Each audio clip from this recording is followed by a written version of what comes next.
Беседка из дерева своими руками. Часть 2. Деревянный каркас. Здравствуйте.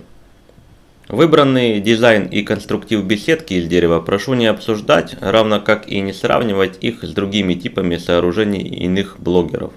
Еще раз напомню, что постройка беседки выполнялась исключительно своими руками и для удобства была разбита на составные этапы и прилично растянута во времени. Но таков путь. Поехали. На отлитый ранее столбчатый фундамент укладывается 2 слоя рубероида в качестве гидроизоляции деревянных столбов беседки. Затем с помощью распорных анкерных дюбелей 6 на 10 мм к фундаменту крепятся по 2 отрезка стального уголка длиной 150 мм с полкой примерно 5 см. Далее беседка из дерева прикручивается к стальным закладным фундамента с помощью стальных болтов М6. По сути, в месте крепления мы получаем шарнирное соединение. Оно подвижно и уступает более классическому защемлению столбов деревянной беседки, но гораздо ремонтопригодней. При желании такой столб можно будет заменить или изменить его конструктив без особых сложностей. Крепление беседки из дерева к фундаменту выполнено из метизов скромных сечений, но здесь и нет больших нагрузок. Фактически крепеж должен удерживать каркас деревянной беседки от срыва ее ветром и только. Никаких боковых и крутящих нагрузок здесь нет, на то он и шарнир. Все столбы, равно как и все остальные деревянные элементы беседки, просто брошированы огнем и ничем больше не покрывались. Как выполнить броширование древесины своими руками, можно посмотреть в отдельном видео, оно есть на канале. Алгоритм сборки данного каркаса беседки из дерева следующий, но он не единственно возможный и правильный.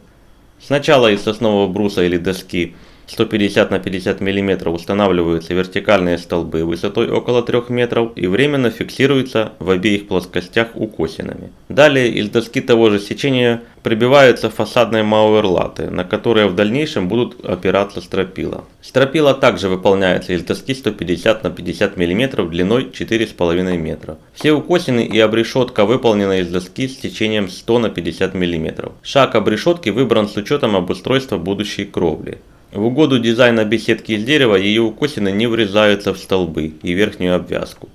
Если желаете узнать, как правильно вырезать укосины, то можно посмотреть видео про каркасный дом. А здесь нехватка жесткости компенсируется хорошим крепежом укосин к мауэрлату и стропилам с помощью гвоздей 90 на 3,5 мм. Надежное соединение мощных укосин с мауэрлатом образует подобие ферм и добавляет навесному сооружению устойчивости. Напомню, что будь то беседка из дерева или другая постройка каркасного типа своими руками, все места соединения досок обильно пробиваются гвоздями, минимум по 7 гвоздей на каждый стык.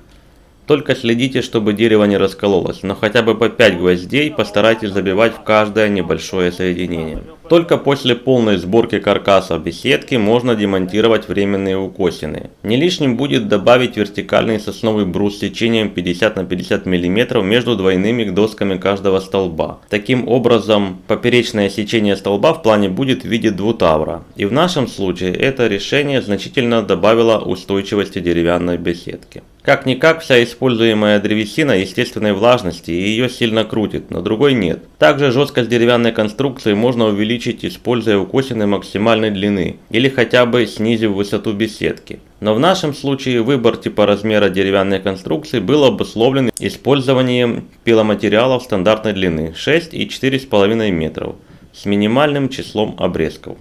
Смета на материалы прилагается. Напомню, габариты беседки по внешним краям столбов 3,2 метра на 9,2 метра. Габариты предполагаемой односкатной кровли примерно 4,5 на 10,5 метра. Доволен ли я жесткостью полученной беседки из дерева? Скорее нет. Внес бы я изменения в конструкцию, если бы строил новую беседку? Конечно, да. Стоит ли переделать существующую конструкцию деревянной беседки? Однозначно нет. Благодарю за внимание.